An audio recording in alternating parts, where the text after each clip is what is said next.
Hello everyone, I'm Tara, the dance doctor. If you don't know me already, welcome to my channel.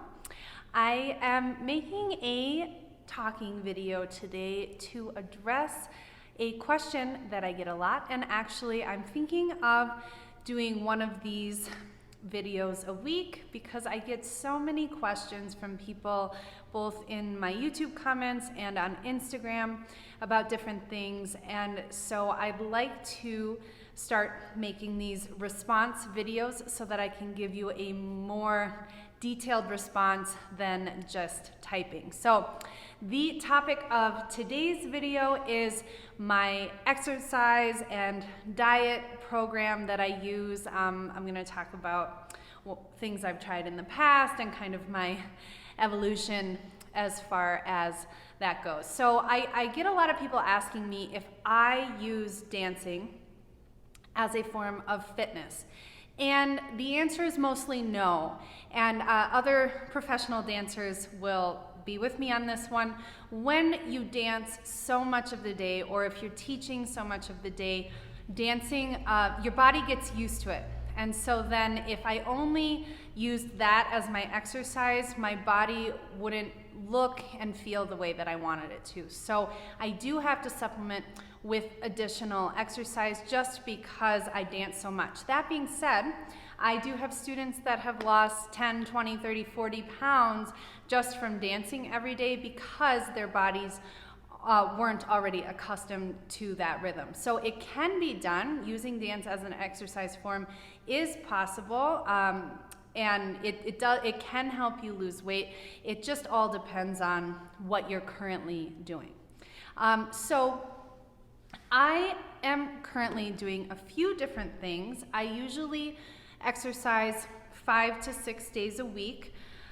Usually in the morning. I don't like to work out at night. I like to wind down in the evenings. I usually go to bed early. That's another thing I will say about kind of my health regimen is I do go to sleep usually between 9 and 10 o'clock because I have to wake up early. I have a daughter, I take her to school, and I do my workouts in the morning before I go to work. I do a few different things. I have been using a circuit training functional program for the last about 3 years, which is a 3-day-a-week program. It's 28 minutes, and the woman who I follow in this is Kayla Itsines. I'm not sure how to say her last name, and I'm sorry. But she's got just millions of followers from around the world, women that use this program that she's developed, and she has an app now. The thing I'm using is her ebook, which came out several years ago, but now she has a lot of different programs that she's using, and so I'll put a link to her website and her Instagram in the description box below if you're interested in checking it out. It is intense. It is 4 exercises, like say 15 reps of 4 different exercises, repeated as many times as you can for 7 minutes, and then another 4 exercises repeated as many times as you can for 7 minutes, and then you do each circuit twice. It's very intense. When I started it, I thought I was in great shape, and then I was like, whoa. And I'm sure if I did one of her harder workouts, I would feel the same way. But that is something that I've done, like I said, for the last few years. I've really enjoyed the results I've seen in my body as a result of really just fully exerting myself and pushing my muscles basically to exhaustion. I've gotten a lot stronger, and I do feel, I'll say this also, most of the exercises in that program are body weight exercises. So some of them do use weights, but you don't need to use weights. Sometimes I don't have mine if I'm on vacation or whatever, and I do it without weights and I still get really tired. So yeah, I like that type of exercise for dancers. And the reason is using no weights or light weights and body weight, I feel really does help us develop the muscle groups that we want to be using. And also, I think with body weight exercises, you can really focus on just the form of your body. If you're engaging your core, if your knees are over your toes when you're squatting, you don't have a lot of extra equipment that you have to be worried about.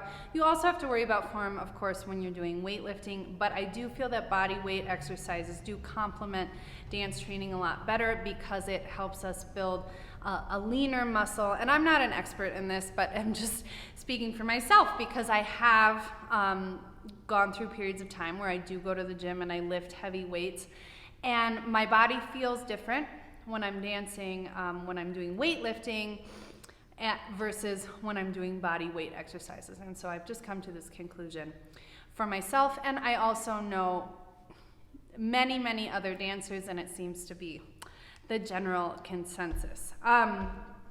Aside from that program, I also do sprints once a week, which is HIIT. So I do 30 seconds of sprinting, 30 seconds rest, 30 seconds of sprinting. This is another thing that if I am trying to lose weight, like I was earlier this year, because I put on some COVID weight and it was stubborn, I didn't want to leave. I use HIIT as it's a really great way to shed pounds fast. And so I started actually when I really decided that I wanted to lose weight, I started doing sprints twice a week, 10 to 14 sprints. Like I said, 30 seconds running as fast as you can, 30 seconds rest, which doesn't sound like a lot, but it is the hardest thing I do all week. And then when I got down to like my normal weight where I was before COVID, I've gone down to just doing that once a week because I also do feel that an important part of maintaining a healthy weight and maintaining your muscle fat ratio is getting enough rest. And I tend to not do that, but I have to remind myself to take breaks. And I also feel that when I take breaks, when I feel I need them, the next workout I do, I feel a lot stronger and with more energy, which then gives me a more productive workout session, which is what we want. And then the third thing that I do is pole dancing, which I started almost 3 years ago now with a woman here where I live in a studio. And that was another thing where I was like, I'm super strong. You know, I'd been doing this functional training for a couple of years, and I was like, I'm so strong, I'll be able to do this. It was the hardest thing. I couldn't even lift myself up on the pole. I couldn't climb the pole on the first couple of classes. And so that was a really cool eye-opener too, because what it made me realize is that there's different types of strength. Doing a pull-up and doing a push-up use completely different muscles and how you use them. And so, I could do a bunch of push-ups, but I couldn't even do one pull-up. And so I am not currently taking classes at that studio because of the pandemic, but because of luck, happened to have a pole given to me, and I installed it in my house. And so I practice that once or twice a week, which really helps me feel like I'm using all different parts of my body in different ways on different days, and it makes me feel really good about what my body is doing, how I feel in my body, and how my muscles look. I like the pole really helped me define the muscles in my back and my arms and my abs. It's a really great, really fun way to exercise once you get over the initial hump of just having to repeat, and fail, and then it starts to get a little bit easier each time you do it. So I highly recommend that if you have a pole studio near you and you are a dancer. It's a really fun complement to dancing, and you work there on flexibility and on making nice lines with your feet and making sure that things are flowing.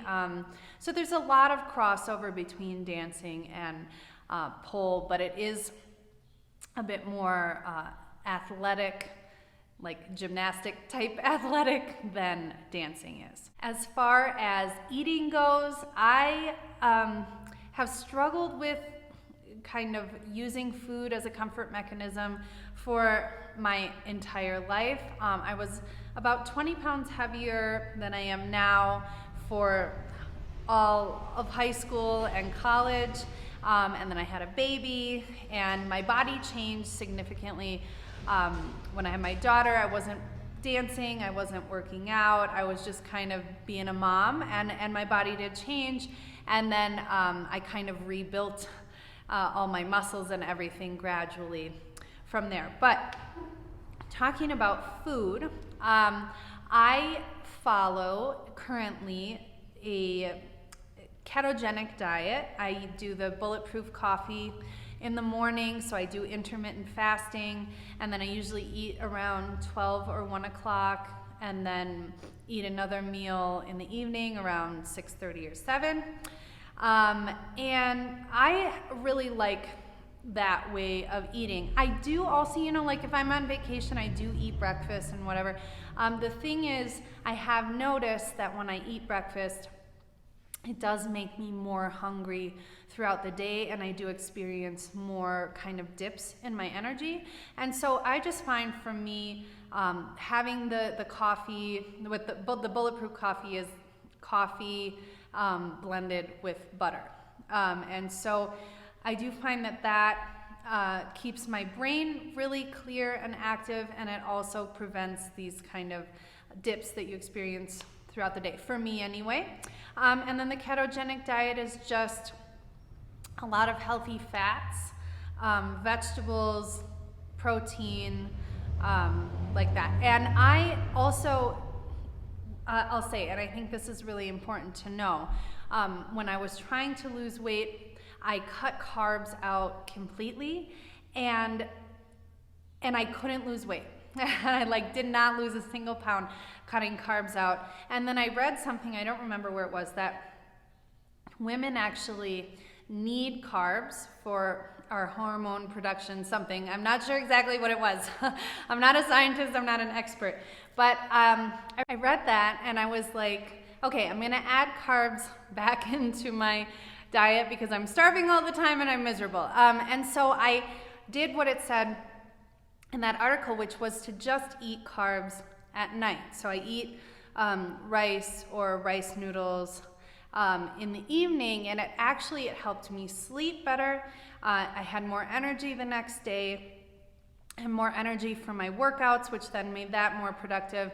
And then I did start to lose weight. And so I think it's important, if you're a woman and you're watching this, to know that it is important to have carbs. I think it's important to have them at night. That actually will aid you in with your energy and your hormones in some way. Again, I'm not a scientist. Look it up. That's what Google is for.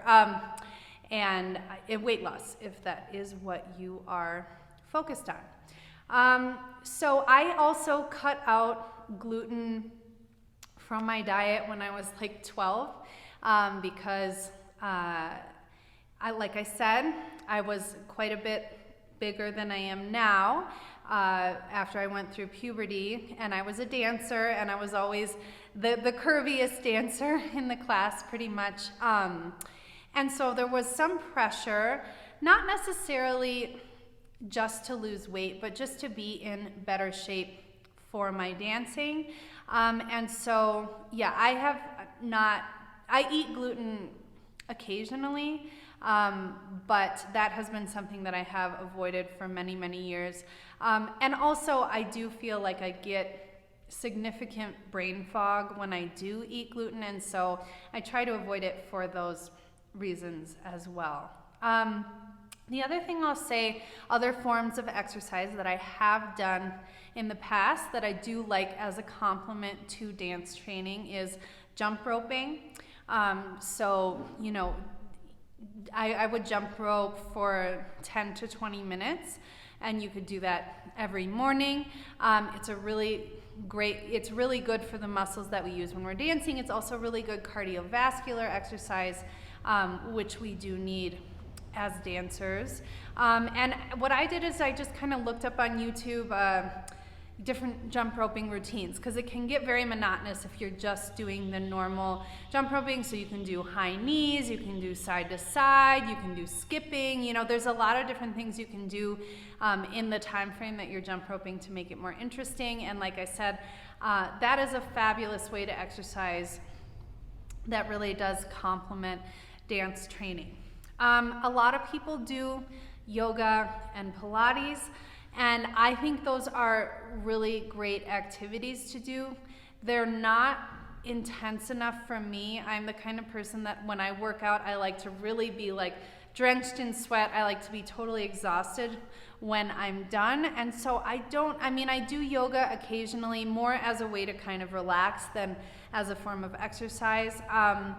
But yeah, I really like jump roping, and I really like body weight exercises, or things that are similar to dancing, like pole dancing, or martial arts. I think are really, I did that for a while as well. A really great way to use your body in a similar way that you use it when you're dancing, but it's different enough that it's challenging your muscles and your cardiovascular system in a different way, so you're still kind of evolving and growing.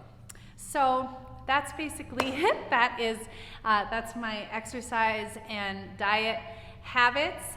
Leave me a comment below if you have any additional questions, and if you have a question for next week's talking video and a question answer video. Otherwise, I will just use ones that I already have stored up from YouTube and Instagram. So that's it for today's Q&A, and I will see you next week.